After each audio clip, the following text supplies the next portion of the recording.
రాకాలోకంకి స్వాగతం. ఈ కంటెంట్ మీకు నచ్చినట్టయితే లైక్ చేయండి, మీ బంధుమిత్రులకి షేర్ చేయండి.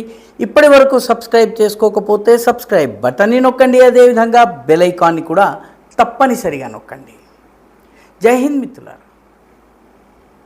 పాకిస్తాన్కి అత్యంత సమీపంలో ఉన్నటువంటి సముద్ర తీర రాష్ట్రమైనటువంటి గుజరాత్లో చాలా నిశ్శబ్దంగా కానీ చాలా దృఢంగా, చాలా పట్టుదలగా ఒక పని జరుగుతుంది.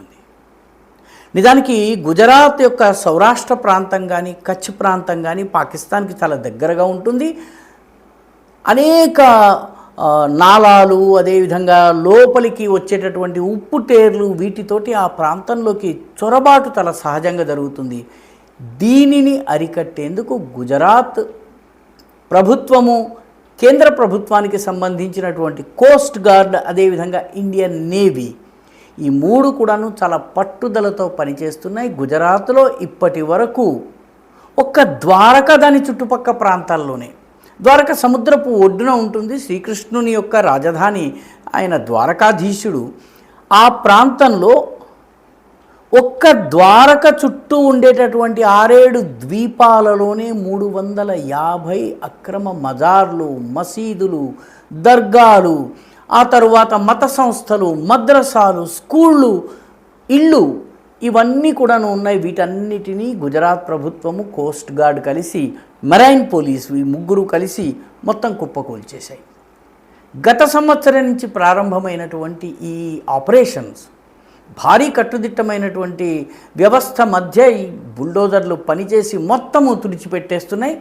బుల్డోజర్ అనగానే మనకి ఉత్తరప్రదేశ్ బుల్డోజర్ల గురించి తెలుసు, కానీ ద్వారకా, ఓఖా ఈ ప్రాంతాల్లో జరుగుతున్నటువంటి బుల్డోజర్ ఆపరేషన్స్ గురించి పెద్దగా తెలియదు. బేట్ ద్వారకా, ఓఖా ఇటువంటి ప్రాంతాల్లో అక్కడ ఉన్నటువంటి చిన్న చిన్న ద్వీపాల్లో పాకిస్తాన్ నుంచి వచ్చేసేసి స్థానిక ముస్లిం అమ్మాయిల్ని పెళ్లి చేసుకుని స్థానికులుగా చలామణి అవుతూ వాళ్ళు ఓటర్ల జాబితాలో తమ పేరు నమోదు చేసుకుని పడవలు నడిపేవాళ్లుగా, చేపలు పట్టేవాళ్లుగా ఉంటూ స్మగ్లింగ్ కార్యకలాపాల్లో, ఆయుధాల చేరవేతలో, అదేవిధంగా సందిగ్ధ పాకిస్తానీ ఏజెంట్లకు సమాచారం ఇచ్చేటటువంటి పనిలో నిమగ్నమై ఉన్నటువంటి విషయము మన కోస్ట్ గార్డ్ కానీ ఇవన్నీ కూడా చాలా సందర్భాల్లో చెప్పారు.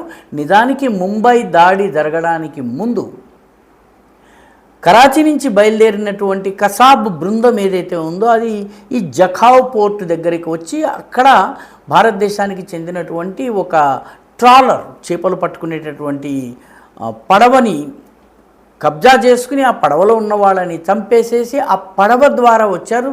పర్యవసానంగా వాళ్ళు ముంబై చేరేదాకా కూడాను ఎవరు ఎక్కడ వాళ్ళని అనుమానించలేదు. ముంబైలో వాళ్ళు సృష్టించిన బీభత్సం మనందరికీ తెలుసు. కాబట్టి అది పునరావృతం కాకుండా ఉండాలన్నట్టయితే కోస్టల్ సెక్యూరిటీని పెంచాలి, సాగర జలాల భద్రతను పెంచాలి. ద్వారక లాంటి ప్రాంతంలో భద్రతను పెంచవలసినటువంటి అవసరం ఉంది. అందులో భాగంగానే బేట్ ద్వారక, బేట్ అంటే ద్వీపము, ద్వీప ద్వారక, అదేవిధంగా ఓఖా ప్రాంతంలో 350 ఇల్లీగల్ కట్టడాల్ని కూల్చివేశారు. ముఖ్యంగా రూపేన్ బందర్, ఆరాంభాడా, ఓఖా హైవే ఈ ప్రాంతాల్లో ఇవన్నీ కూడా వచ్చాయి. హైవేలను ఆనుకుని అక్రమ కట్టడాలు కట్టి వచ్చిపోయే వాహనాలు, అక్కడ జరిగేటటువంటి కార్యకలాపాలపైన నిఘా వేసి ఉంచడం అనేది దేశవ్యాప్తంగా జరుగుతున్నటువంటి పని. కాబట్టి వీటన్నిటినీ భగ్నం చేయాలన్నట్లయితే పెద్ద ఆపరేషన్ అవసరమవుతుంది. గత సంవత్సరం నవంబర్, డిసెంబర్ నుంచి మొదలుపెట్టి ఈ ఆపరేషన్ ఏప్రిల్ వరకు కొనసాగుతోంది, ఇంకా కూడా కొనసాగుతోంది. ఇట్లా కూల్చేసిన వాటిలలో ఒక ప్రముఖ దర్గా కూడా ఉంది. దాని పేరు హజరత్ పంజ్పీర్ దర్గా. హజరత్ పంజ్పీర్ దర్గా అంటే అసలు ఆ హజరత్ పంజ్పీర్ ఎవరు, ఎక్కడివాడు, అతని చరిత్ర ఏమిటి, ఎక్కడి నుంచి వచ్చాడు, అతని బ్యాక్గ్రౌండ్ ఏంటి, ఏమీ తెలియదు. కానీ ద్వారకకి వెళ్ళే మార్గంలో చాలా పెద్ద దర్గా వచ్చింది. దాని చుట్టూ మిగతా అనేక కట్టడాలు వచ్చాయి. దానిలోకి అనుమానాస్పద వ్యక్తుల సంచరణ, రాకపోకలు పెరుగుతున్నాయి. పర్యవసానంగా దాని ఏ రికార్డులలో లేనటువంటి ఈ దర్గాను కూడా ప్రభుత్వము కుప్పకూల్చేసి దాదాపు 1,00,000 చదరపు మీటర్ల ప్రభుత్వ భూమిని మళ్ళీ కాపాడగలిగింది. అదేవిధంగా ఇంకొక ఆపరేషన్ ఏప్రిల్ నెల 30వ తారీఖున మరొక 3 ఇల్లీగల్ స్ట్రక్చర్ని కూల్చేశారు. ఈ ఇల్లీగల్ స్ట్రక్చర్స్ కూడా ఒకటి మజార్, ఒకటి దర్గా, ఒకటి మసీదు. వీటిని కూల్చిన తర్వాత అక్కడ దాదాపు 2400 చదరపు మీటర్ల భూమిని కాపాడటం జరిగింది. దాని ప్రస్తుతం ల్యాండ్ విలువ 2.27 crore. అంత విలువైన భూమిని కబ్జా చేసుకుని కూర్చున్నారు. ముఖ్యంగా ద్వారకకు వెళ్ళి వచ్చేటటువంటి అన్ని మార్గాలపైన ఈ అక్రమ కబ్జాలు ఉన్నాయి. ద్వారక యొక్క క్యారెక్టర్ని మార్చేసేటటువంటి పరిస్థితి వచ్చింది. వక్ఫ్ చట్టాన్ని ఉపయోగించుకుని కూడా కొన్ని భూముల్ని, దేవాలయ భూముల్ని కూడా కబ్జా చేసేటటువంటి ప్రయత్నం జరిగింది. కాబట్టి ఈ అక్రమ కట్టడాలన్నింటినీ కూడాను ఇప్పుడు కూల్చివేయటం జరిగింది. ఈ ప్రాంతంలో మన నేవీ, అదేవిధంగా మన కోస్ట్ గార్డ్, మరైన్ పోలీస్, సముద్ర తీర ప్రాంతాలని రక్షించేటటువంటి పోలీసులు 3 అంచెల భద్రతా వ్యవస్థని సాగర జలాల దగ్గర మన భారతదేశం ఏర్పాటు చేసింది. ముంబై దాడుల తరువాత మరైన్ పోలీస్ స్టేషన్స్ తరువాత కోస్ట్ గార్డ్స్ కొంత దూరం వరకు సముద్ర జలాల్ని కాపాడుతాయి. ఆ తరువాత 200 కిలోమీటర్లు అంత పైన ఉన్నటువంటి భూమిని కాపాడేందుకు మన నేవీ ఉంది. ఈ 3 అంచెల భద్రత వీళ్ళు కలిసి సాగర్ కవచ్ అనే పేరుతోటి సముద్ర భద్రతకు సంబంధించిన ఎక్సర్సైజెస్ని నియమబద్ధంగా, క్రమబద్ధంగా చేస్తున్నారు. పర్యవసానంగా ఈ ఏరియాలో ఉన్నటువంటి పాకిస్తానీ ఏజెంట్లను వాళ్ళని ఏరివేసే పని జరుగుతోంది. ఓఖాలో ప్రభుత్వము నేషనల్ అకాడమీ ఆఫ్ కోస్టల్ పోలీసింగ్ని ఏర్పాటు చేసింది. అంటే చుట్టుపక్కల ప్రాంతాల్లో భూ కబ్జాలు జరగకుండా నిరోధించేందుకు ఈ NACPని కూడా నియమించడం జరిగింది. దీనిలో మొత్తం కోస్టల్ భద్రతకు సంబంధించినటువంటి దేశవ్యాప్తంగా ఉన్నటువంటి మెరైన్ పోలీస్కి ఇక్కడ శిక్షణనివ్వడం జరుగుతుంది. కాబట్టి కేవలము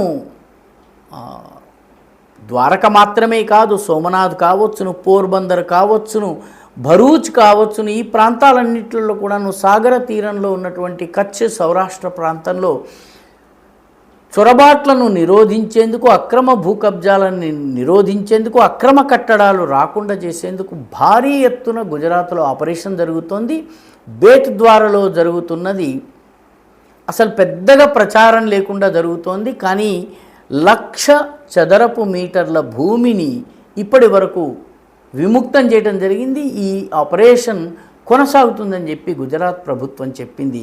నిజానికి దేశంలోని అన్ని ప్రాంతాల్లో ఈ తరహా భూ కబ్జాలు, అక్రమంగా మత స్థలాలను నిర్మించేసేసి, ఎటువంటి గత చరిత్ర లేనటువంటి మత స్థలాలని నిర్మించేసి కబ్జా చేయటం ఏదైతే ఉందో దాన్ని ఆపాలి. ఢిల్లీలో ఒక ఫ్లైఓవర్ మీద ఒక మజార్ని కట్టాడు. ఫ్లైఓవర్ మీద ఎవరిని పాతి పెట్టారో ఆకాశంలో, కానీ దాన్ని అలా కొనసాగించారు. చివరికి ఒక మహిళ పట్టుబట్టి దాన్ని తొలగించేదాకా ఆగలేదు. స్వయంగా గడ్డపార తీసుకుని దాన్ని తొలగించింది. ఆ తర్వాత ప్రజలందరూ సహకరించారు. ఫ్లైఓవర్ మీద మజార్ ఎలా ఉంటుంది? కేవలం కబ్జా చేసుకునేటటువంటి ప్రయత్నం మాత్రమే ఇది. కాబట్టి ఈ గుజరాత్ ప్రభుత్వం చేస్తున్నటువంటి పని నిజంగా అభినందనీయమైంది. ఈ వీడియో మీకు నచ్చినట్టయితే లైక్ చేయండి, షేర్ చేయండి, ఈ ఛానల్కు సబ్స్క్రైబ్ చేయండి. మీ అభిప్రాయాన్ని కమెంట్ల రూపంలో తప్పనిసరిగా పంపించండి.